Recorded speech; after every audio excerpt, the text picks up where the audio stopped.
Masuk ke resultan dan perkalian vektor. Kalau tadi hanya penjumlahan atau pengurangan, sekarang adalah perkalian dan resultannya. Jadi resultan ini biasanya itu dipakai cara analisis ini kalau misalkan biayanya itu lebih dari 2, biasanya itu 3, 4 dan seterusnya. Sama hal ya kayak tadi. Kalau tadi kan kita ubah vektor terus dijumlahkan. Kalau ini kita ubah berdasarkan sumbu Y dan sumbu X-nya dulu, X dan Y. Jadi kalau kita lihat di resultan A ini ya, vektor A maksudnya. Kalau misalnya ada miring kayak gini, kita bisa proyeksikan menjadi AY dan AX.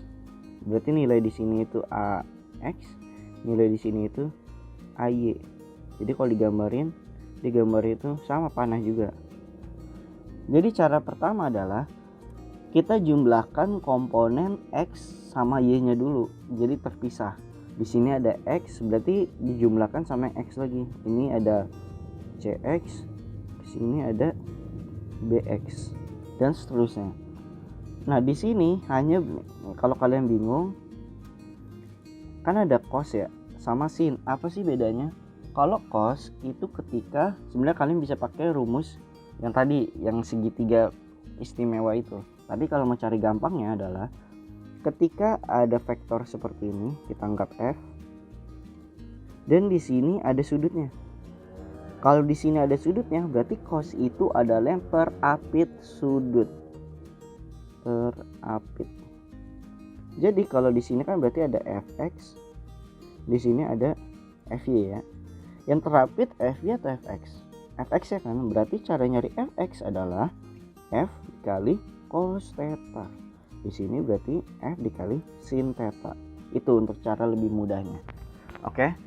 Jadi nanti ketika kalian udah menemukan Fy sama Fx total, itu nanti gambarnya jadi ini Fy kan, di sini Fx. Resultannya sama aja kayak pakai cara yang tadi segitiga atau enggak jejer genjang, pakai akar kuadrat. Untuk tentuin arahnya, ngapa ini pakai tangan lagi. Oke, nanti mungkin kalau kalian bingung sekarang, nanti di latihan soal selanjutnya mungkin kalian ngerti. Nah, ada yang namanya perkalian skalar dan perkalian vektor. Ini sebenarnya gak diajarin di sekarang ini sih, tapi untuk pengenalan aja nggak apa-apa. Jadi ada perkalian skalar sama perkalian vektor. Perkalian skalar disebut sebagai perkalian dot. Kalau perkalian vektor itu disebut perkalian cross. Oke. Jadi kan kalau di matematika kalian tahu kan, kalau misalkan 2 dikali 3 6. 2 dikali 3 6. Kayak gini kan? Tapi kalau di fisika ini lebih ribet dikit. Jadi kalau di fisika itu gimana di sini? 2 dot 3 itu tidak sama dengan 2 cross 3. Ini misalkan aja, tapi ini harusnya vektor ya. Dalam misalkan vektor itu berbeda. Oke. Rumusnya bisa lihat dari sini. Kalian lihat aja.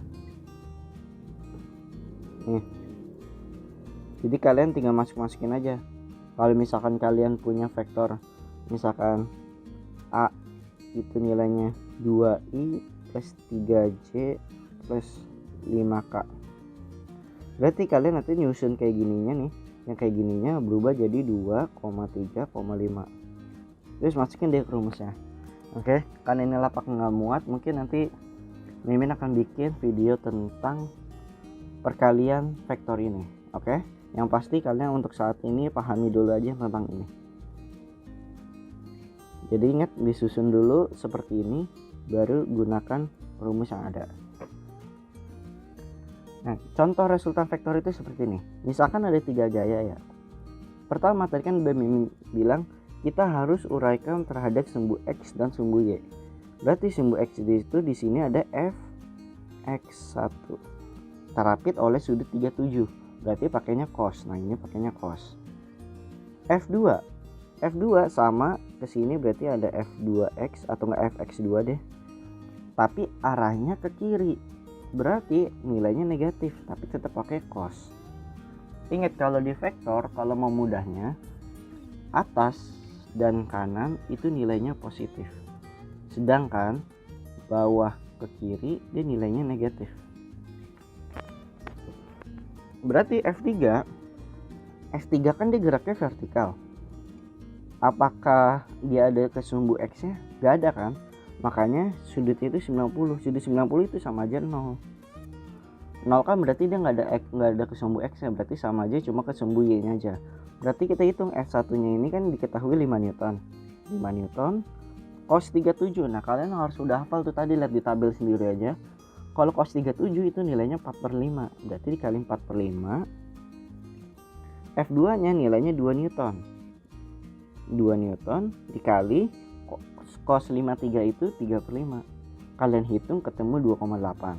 Itu baru yang X-nya. Untuk ke yang Y-nya sama. Berarti di sini ada FY1. Ingat kalau tadi kan di sini udah pakai cos ya, Fx1-nya. Berarti untuk Fy2-nya pakai sin. Ingat, tapi sin-nya itu tetap sin yang 37 ini. Jangan pakai sin yang 90 kurang 37, jangan, itu salah. Ini ke atas ya. Kok ini salah nih? Nah, oh ini tipe nih, ini harusnya plus.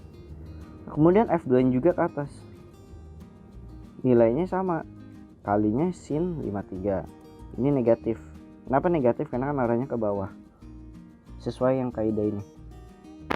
Berarti dijumlahkan, ini perhitungannya udah benar ya. Hasilnya minus 1,4. Oke.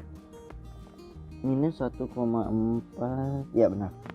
Nah, untuk resultannya, ingat tadi resultannya itu apa rumusnya? Akar Rx kuadrat plus Ry kuadrat.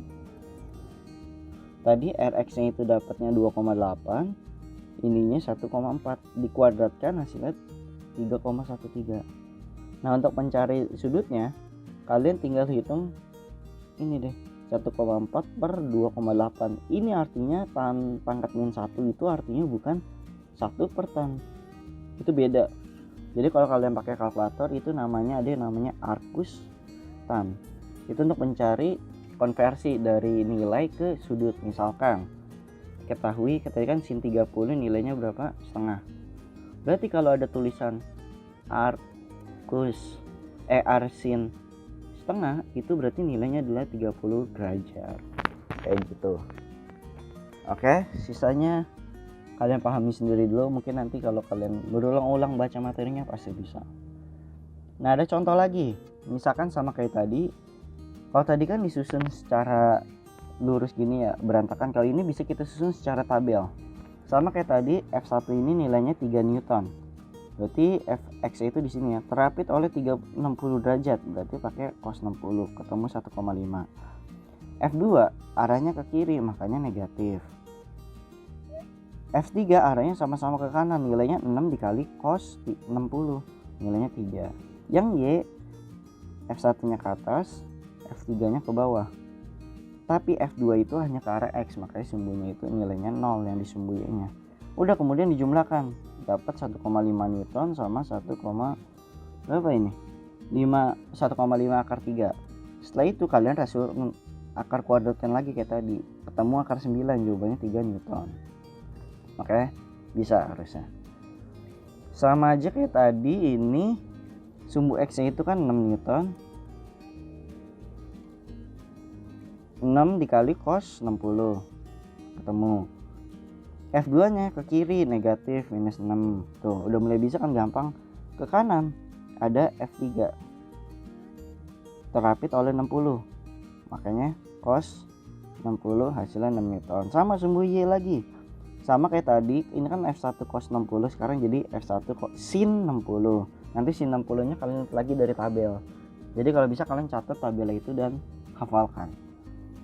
Nah, untuk yang F3 nya sama, dia arahnya ke bawah, makanya nilainya negatif. Oke. Udah diakar kuadratkan, ketemunya 6 Newton. Oh ya, nah ini ada lagi satu lagi. Itu yang berbentuk sudut, kayak resultan vektor tapi membentuk sudut. Biasanya tuh hanya 2 besaran aja, maksudnya 2 gaya aja. Jadi misalkan seperti ini, sini ada gaya, di sini ada gaya. Nah, di sini ada gayanya ini. Sama aja kayak rumus jajar genjang sih. Kalian bisa pakai rumus ini nih, yang resultan ini. Ini kalian hafalin aja rumusnya, karena ini akan berlaku untuk di soal nanti kelas 11 sama kelas 12. Jadi kalau kalian bingung nanti ke materi selanjutnya itu bakalan susah. Jadi tinggal masukin aja F1 nya ini tetap F, karena kan soalnya ini F1an. Kalau misalkan nanti nilainya itu 3 satuan, berarti kalian masukin 3 kuadrat. Kalau F2 nya itu 6, berarti 6 kuadrat dan seterusnya. Kalian hitung nanti ketemu seperti ini. Udah, ini kayak perhitungan matematika biasa, baca pelan-pelan. Kalau bingung tanyakan lewat Instagram. Nah, sekarang ada di resultan vektor yang biasa ada di soal fisika. Jadi kalau tadi kan pure matematika, tapi ada di fisika juga. Kalau ini ada di fisikanya, benar-benar di fisika. Misalkan sebuah perahu menyeberangi sungai yang lebarnya 180. Oke, lihat aja dari gambar. Dan kecepatan arus yang mengalir 4 meter per second. Namanya kecepatan arus mengalir, pastikan dia sejajar sama bahu sungainya ya, berarti arahnya ke kanan nih. Ini sungainya. Bila perahu diarahkan menyilang tegak lurus dengan kecepatan 3 meter per second, menyilang tegak lurus, maksudnya itu menyilang tegak lurus terhadap bahu sungainya, berarti ke atas. Kan tegak lurus itu artinya siku-siku ya. Maka setelah sampai di seberang, perahu telah menempuh lintasan sejauh, nah ternyata ketika perahu jalan itu kan karena ada arus, dia nggak pure lurus kan, tapi dia membelok ke kanan gini. Nah inilah gunanya vektor, kita harus mencari resultannya. Sama kayak tadi, ingat resultan segitiga itu rumusnya akar kuadrat, berarti masukin ini.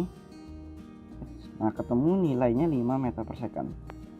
Setelah mendapatkan 5 meter per second, kita gunakan perbandingan.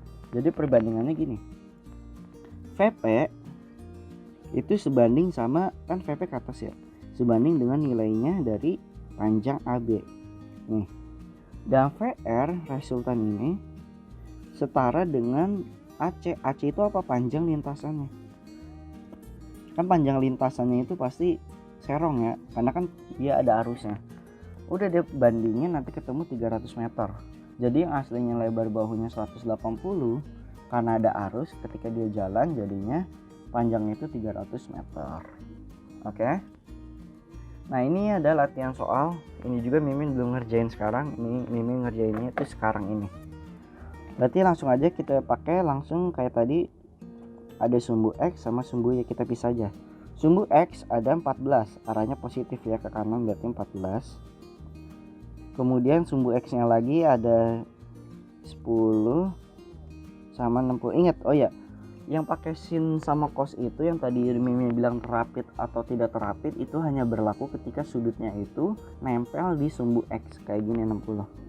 Berarti di sini kan sama aja 10 dikali cos 60. Tapi negatif karena kan kiri. Cos 60 kalau kalian lihat di tabel itu setengah. Berarti 5. F2 itu minus juga karena ke kiri, 8 akar 3 dikali, langsung aja cos 30. Cos 30 setengah akar 3. Berarti ini tuh 4, 12 ya. Ya 12 minus 12. Untuk sumbu Y, karena tadi F1 nya itu hanya ke kanan, berarti sumbu Y nya 0. 10 sin 60, kalau tadi kan cos 60, sekarang sin 60. 10 sin 60, sin 60 itu aduh, sin 60 itu setengah, sin 60 ya, sin 60 itu setengah akar 3, berarti 5 akar 3, kan 10 kali setengah akar 3 ya. Arahnya ke atas ya, lihat aja gambarnya, berarti arahnya ke atas. Sedangkan untuk F2 nya dia arahnya ke bawah. 8 akar 3 dikali sin 30 setengah, berarti 4 akar 3. Tapi arahnya negatif karena ke bawah. Udah deh kita jumlahkan nih semuanya. Berarti 14 dikurang 5 dikurang 12, berarti sama aja minus 3. Bener kan ya, minus 3 ya, minus 3. Berarti terus yang ini nilainya adalah akar 3. Resultannya kita akar kuadratnya, berarti akar minus 3 kuadrat ditambah akar 3 kuadrat, berarti akar 9 ditambah 3 sama aja akar 12. Akar 12 itu sama aja akar 4 dikali 3 kan. Akar 4 ini bisa kita keluarin dari akarnya, berarti 2 akar 3. Berarti jawabannya itu yang B. kayak gitu. Oke, simple ya. Jadi ingat yang pertama uraikan fx fy nya dulu. Kalau kalian udah menguraikan fx fy, baru masukin ke rumus resultan yang akar kuadrat. Simple kan? Kalau kalian ngerti pasti simple dong ya. Oke, sekian pembahasan materi dari yang Mimin kasih. Kalaupun ada pertanyaan yang masih kurang jelas atau mungkin ambigu yang Mimin ucapkan, bisa langsung tanyakan di DM Instagram ya. Oke, sampai berjumpa di materi selanjutnya.